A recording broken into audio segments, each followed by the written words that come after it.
see all of you here this morning. I just undid exactly what Daryl had tried to fix there, so that's good. Now we're going to be off center the whole time. All right, that's a good start to things. This morning, we are going to be addressing the subject of resurrection. Now that comes as no surprise to any of you, because most people this morning are thinking exactly about that topic. But because of something in my own personality, I have trouble repeating the same lesson again and again. And so what happens is, whenever we get to certain occasions, and there are certain topics that are expected, I'll address the topic, but I don't want to do it in the exact same way as we might normally. And so this morning we'll do the same thing. We'll be in Matthew chapter 27, if you'll open up there. And we're going to take a look at one of the strangest events that happens in the New Testament. And we're going to look at it through the lens of resurrection, because that's exactly what takes place. But we'll also learn some things that hopefully we didn't know before, and we will be benefited by getting at least a little glimpse into the resurrection of mankind after life is over. So to start with, let's give a little bit of context. So again, we'll be in Matthew 27, and we'll start around verse 50. But this happens in the context, immediately speaking, of the crucifixion itself. And so Jesus has just died, but let's back up a little bit before that. So we are on a Friday, and last night was the Passover meal that Jesus ate with his disciples. And during the night, there have been a series of sham trials that have taken place, and Jesus has been not found guilty, and yet he has been sentenced to death. And so we wake up this morning. Jerusalem should be terribly busy. There are thousands of extra people in the city today of all days, especially right after the Passover. The next day will be the Sabbath day. And so today is the day of preparation. We're getting ready for the Sabbath. You can't do any work then. And so today you have to get ready for that. But you probably still have family in town, and it's still the Feast of Unleavened Bread. It's still ongoing. And so the city should be quite busy. But something's a little bit different on this particular Friday after Passover. Why? Because there is a crowd that is gathering. And the crowd is gathering for the morbid reason that crowds have gathered really for centuries until the last 100 years or so, which is to watch a public execution. The public execution will take place in the most popular style of the day, being the crucifixion, which is one of many terrible ways to be publicly executed, but it's what was favored at this time. That's still not all that strange, that on the day after Passover in Judea at this time, that you would see a public execution and that there would be a crowd to witness it. What starts to get a little bit strange is what we read. We'll start with verse 45. It says, "Now from the 6th hour until the 9th hour there was darkness over all the land." Now, in modern terms, that would be from about noon until about 3 o'clock, there was darkness. That's not something that happens every day. Now, just to point it out, because people have debated this for many centuries, people will suggest that potentially this was an eclipse. And so perhaps the sun was blocked by the moon, as we would expect in an eclipse that happens today. Two big problems with that. The first one is, eclipses don't last that long. Now that's pretty simple, but they generally last a few minutes. They don't last for 3 hours. But the bigger problem than that is that Passover happens according to the lunar calendar at the full moon. If you know anything about how the earth and the moon work, the moon is on the far side of the earth from the sun when it's a full moon. That cannot work out for a solar eclipse where the sun is being blocked out. The moon would have to be in between. This is not a possibility. But still, from history, a little bit later on from this event, there's a writer, Tertullian specifically, who mentions of this occasion that people said that they could see the stars in the middle of the day. And so there was a darkness, unlike any natural phenomenon that has ever happened, that takes place for 3 hours. And at the end of this 3-hour period, the crowd would be the only ones aware of it, but at the end of this 3-hour period, the Christ has died. According to the people, a great teacher has died, maybe even a prophet has died. But in reality, the Messiah, the Son of God, has died on the cross.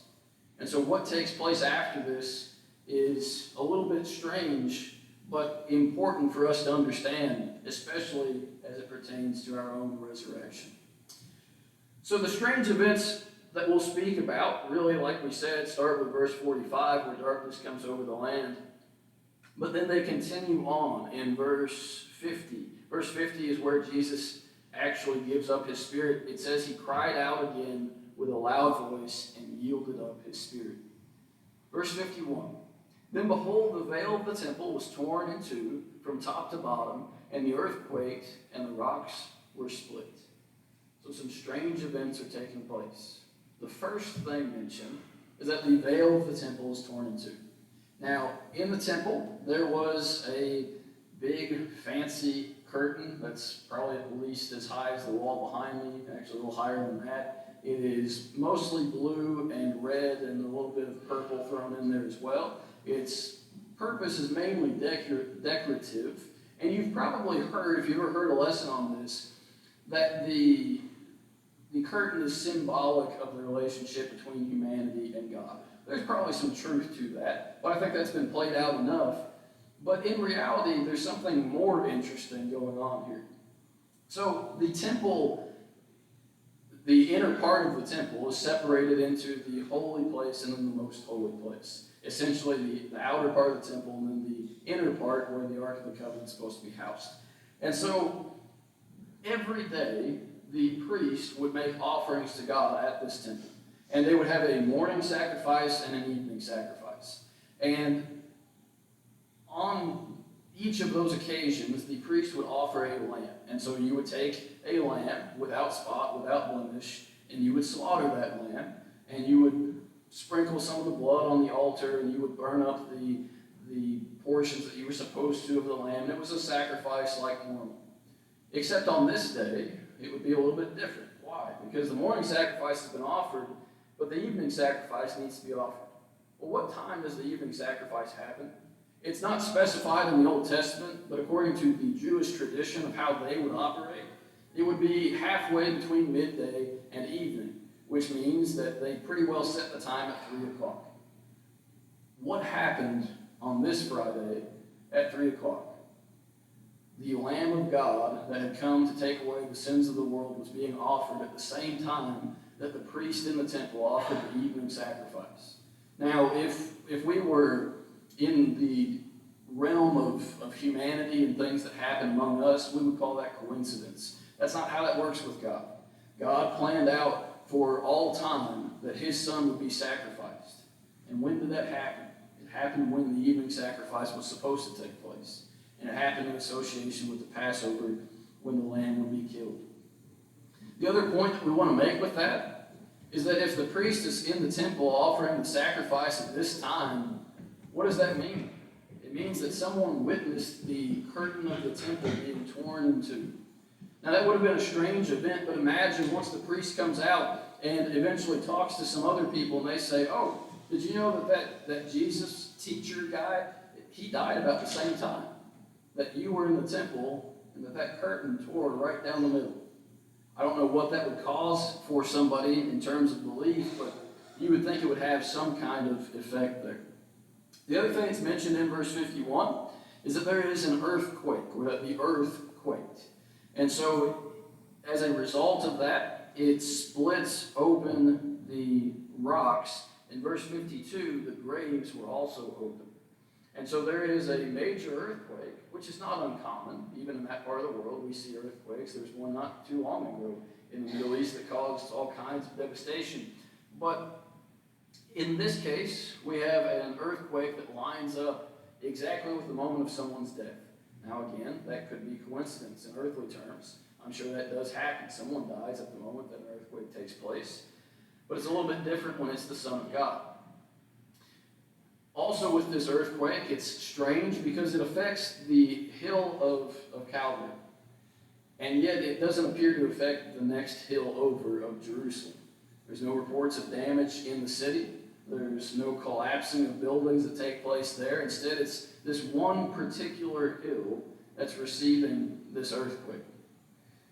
One other thing we might mention, in the Old Testament, back in Exodus chapter 19, in verse 18, it says that whenever Moses went up the mountain and the people gathered around the mount to receive the Ten Commandments, that is, the word of the Lord, the law from God, that the mountain shook.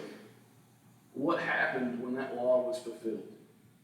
Did God choose to shake the ground when he gave the law, and then also choose to shake the ground whenever that law was being fulfilled? And so he's enclosed this whole concept of law from when it started, when it first came into effect, and whenever it lost its effect at the moment of Christ's death. With this, as we said, not only does the ground shake, but the graves were open. Let's read verses 52 and 53. It says, "The graves were opened, and many bodies of the saints who had fallen asleep were raised. And coming out of the graves after his resurrection, they went into the holy city and appeared to many." The first question we might ask with this is, if we're saying that the saints were raised, what saints do we mean? We tend to think of saints in terms of the New Testament, if we don't think of it in terms of the broader religious world that implies that saints are something other than just Christians. But in this case, what needs to be meant is that these are the righteous, those who are set apart as holy by God. That really wouldn't specify whether those people died under the baptism of John, or under the baptism of Christ, or under the old law. But it's those who are righteous, those who are faithful to God, who are now deceased. And so what happens? Well, what happens is their graves are opened, but there is a little bit of a gap in the timeline here. And so Matthew seems to bring this up because the graves were opened at this time, but just because the graves were open, that doesn't mean that the people came out immediately. Instead, it says that it's not until after his resurrection, in verse 3, that they would go out into the holy city and appear to them. So these saints appear and leave us wondering what exactly did take place there. And if we had been there, what would we have experienced? And we really don't know. And we aren't told much information. This is a passage, again, that's quite strange and interesting, but Matthew doesn't feel the need, and the Spirit doesn't feel the need to record exactly what takes place on this occasion. So what we're left with is a few questions that we really can't answer. What happened to these people? There are different suggestions. The people that were raised from the dead on this occasion, maybe they went back to the graves shortly after. I suppose that's possible. Maybe it was instead more like the raising of Lazarus, who would go on to live years after his initial death. Or maybe some suggest they were caught up sometime after the resurrection and were no more on the earth. We're not told. We don't know. But what we do know is that they were raised. Let's stop for just a minute and recognize that this is, despite the lack of detail, a real historical event. If you believe in the Bible as a whole, then you believe that when Jesus died and when he was resurrected, that the bodies of people around the city of Jerusalem were raised from the dead. Maybe for a short time, maybe for years. But it did happen. And it specifies in the text here even, in verse 52, many bodies of the saints. Not the spirits of the saints, not some kind of ghostly vision that appeared to somebody, but the physical bodies of these people from the grave returned. So the question that we're left with then is this: why did that take place? Why on this occasion did these people raise out of their graves, come up and walk around town? What was so strange about the events going on that would cause that? Well, there's maybe two good answers to it. And the first answer is the simple one, which is that this is, like any other miracle, an opportunity for God to show his power. And so we can lump this in with the other things that surround the death of Christ, and we can say that this miraculous 3 hours of darkness is there to show that God is, in fact, the God of the universe and has even control over nature. Sure, that is true. When the earthquake takes place, the same thing could be said. This is another miraculous show of God's power, and certainly we would expect that God can show power even over death. And so perhaps that's the main purpose of this. In fact, that has to be a main purpose of this, that God is showing his power to humanity. And he does so in a, again, strange to us way, but an impressive way as well. The other option here, though these can be complementary, they can work together. It may be that this miracle takes place not so much directly because this was God's intention, but because something else so powerful and something else so miraculous happened right next to it. We aren't told that this happens all over the face of the earth at this time. We aren't told that the saints are resurrected across different continents. All we're told is that some saints right here around Jerusalem were raised, and they came into the city of Jerusalem. As far as we know, that's the extent of what took place. And so why did that happen? Well, it may be similar to a couple other examples that we have, where the power and the miraculous ability of someone is so unimaginably strong that it can have an effect on others, almost a collateral effect. And so we can look at the example of Christ himself. When the woman touches just the edge of his garment, she didn't touch Jesus. Shouldn't she had to have touched Jesus? But no. His power is so strong. His miraculous ability is so incredible. All she has to do is touch just the edge of his clothes. A similar event happens later on with Paul. It says that they bring the essentially handkerchiefs of Paul to people, and it heals them. They didn't even come in contact with Paul. Paul didn't lay his hands on them. What happened? Because of the miraculous ability of God, there's an effect that extends beyond this. And so it may be that what we're looking at is the miraculous resurrection of Jesus Christ, but it was so powerful that the miraculous power overflowed just a little bit to the tombs around. However we want to look at this, though, what does happen, as we've said, is that the dead are raised, even for whatever time that was for, whether it was a long or a short period of time. But the other side of this that we want to look at, and the side that pertains more to us directly, is that this lines up with what God's plan has always been. Through Jesus, through his initial sacrifice and death, but then through his resurrection, people will be resurrected again. People will be brought back to life who have died. One piece of comforting information here is, and this is up for debate, but the way the text reads, it certainly sounds like the graves of the saints were open rather than all graves were open. Now, what would that imply for us then? Well, at the very least, it would say that God knows where all of his saints are laid to rest. Whether they're in the local cemetery, whether they've been cremated or destroyed in some other way, whether they lay at the bottom of the ocean, God knows exactly where his saints are. And he has the ability to resurrect them whenever he sees fit. And so that will happen again one day. So God's promise here is that he will resurrect. But for us who are looking forward to that resurrection, the confidence and the comfort should come from passages like this, where we see God promises to resurrect, and he's already done it before. He has the power, he has the ability, he has the willingness. And so when we look forward to our own resurrection, we say, okay, we can trust God, because God has done this before. One question I would have from this, what did the people think that witnessed and even engaged with this miracle? What would you think today if, quite literally, as this situation happened, if there were the bodies of those in Lancaster Cemetery down the road that were raised from the dead, today, and they came in among this building, and they were people perhaps that had been dead for a matter of weeks, perhaps a matter of years. We aren't told, but people that you know, people that you recognize, I'm sure they would have an interesting story to tell, but what would we do in response? The only response that we see given, and it's probably not a direct one, is in verse 54. It It says, so when the centurion and those with him who were guarding Jesus saw the earthquake and the things that had happened, they feared greatly, saying, truly this was the Son of God.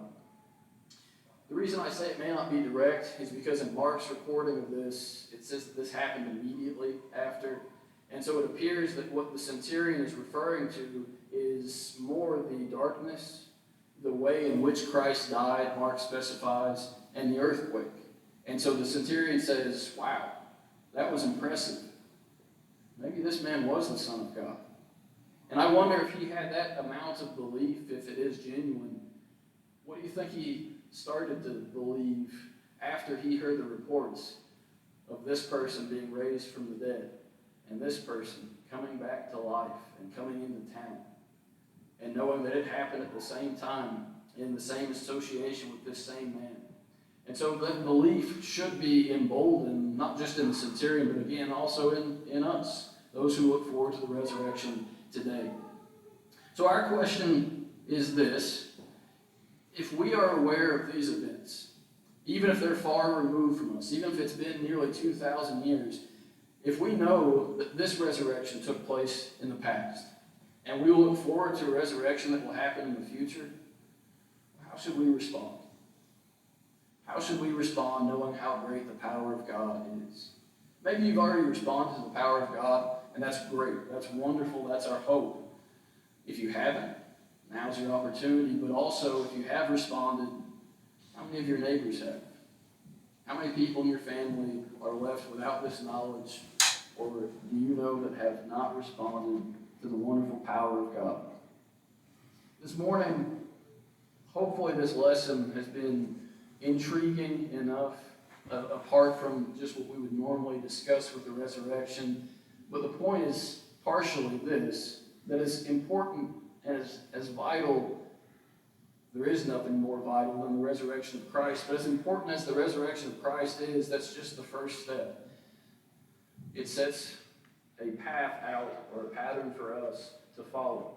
And so the question at some point on any given Sunday, especially this Easter Sunday, would be to consider not just the resurrection of Christ, but what will happen when the dead are resurrected one more time.